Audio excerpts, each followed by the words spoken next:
December 28th, 1838, Palma, Majorca. Or rather Valdemosa, a few miles away. My dear Julian, my dear friend, I received your letter 2 days ago, but since it's holiday time here and the post won't go before next week, I can take my time in replying to you. This is as well, for I have much to tell you of, and you know how reluctant I am to pick up a pen. I have also been rather ill, hence my long silence, but I'm better now. Madame Sand and the children have gone down to Palma for some supplies. A short but wretched journey from this remote spot high up in the mountains. So you see, once more I look to you for a sympathetic ear, to keep me company in my solitude. I also need you to carry out certain business transactions for me in Paris in my absence. But you ask me where I am, of course. Between the cliffs and the sea, in a huge, deserted Carthusian monastery, where in a monastic cell whose doors are larger than gates are in Paris, you can picture me, my hair uncurled, without my white gloves, as pale as ever. Our monastic cell consists of 3 rooms. In the first, in which I sit, the monk prayed and slept. In the second, next door, he worked, and in the third, at the far end, he cooked and ate. This latter room we too use as our kitchen. The middle room serves as a sort of living area, while I am left alone to work, to sleep, and occasionally to pray in the monk's bedroom. The door to the cell looks out onto a long cloister, which runs along the back of the cell. And when the wind slams the door shut, it rumbles like gunfire around the convent. You see, I do not lack some poetry in my solitude. The cell itself is shaped like a high coffin. The enormous vaulting covered in dust. The window small. Outside the window, our garden is strewn with oranges and lemons, the trees cracking under their burden. Opposite the window, my bed. Near to the bed, an old, square, grubby writing desk, which I can scarcely use.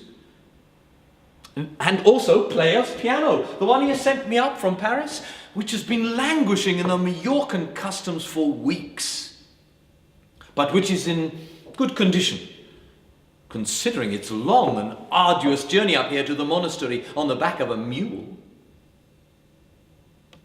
Silence. You could scream. Still silence. In short, Julian, I'm writing to you from a strange place.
But why does this come back to me now?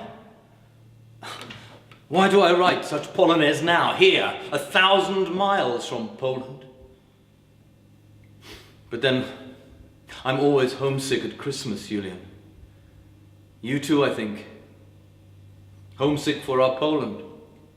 I'm sorry to be apart from you, Jasio and Zimmerloff. It's the greatest consolation to be among friends who take you back to your native land just by talking to them. Here we made Christmas as festive an occasion as we could, for my sake as much as for the children's. Well, for the children, every day's our holiday here. However, the experience has very nearly killed me, I can tell you.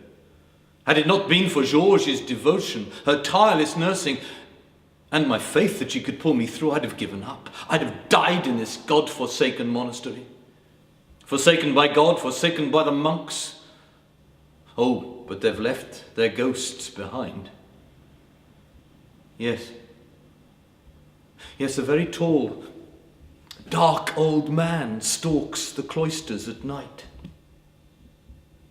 Maria Antonia tells us that he is a former servant of the Brotherhood, who spent his time between wine and worship. When drunk, he knocks on the doors of the deserted cells with his pilgrim staff, summoning forth the monks, refusing to believe they have departed. He swears at them, damning them with terrible curses. Then, overcome with remorse, he throws himself on the ground in front of us, begging us for forgiveness. Frequently, if he sees a chink of light escape from our cell door, he comes up and utters threats against us too, or else paces up and down the cloister for hour upon hour upon hour. We often find him the next morning, asleep beneath the statue of the Virgin, an open knife in one hand and a rosary in the other. On occasion, I have imagined this unhappy soul to be the very incarnation of the devil, a grim reaper, come to claim another lost soul. Sometimes, sitting here on my own, I could almost believe I was a ghost myself.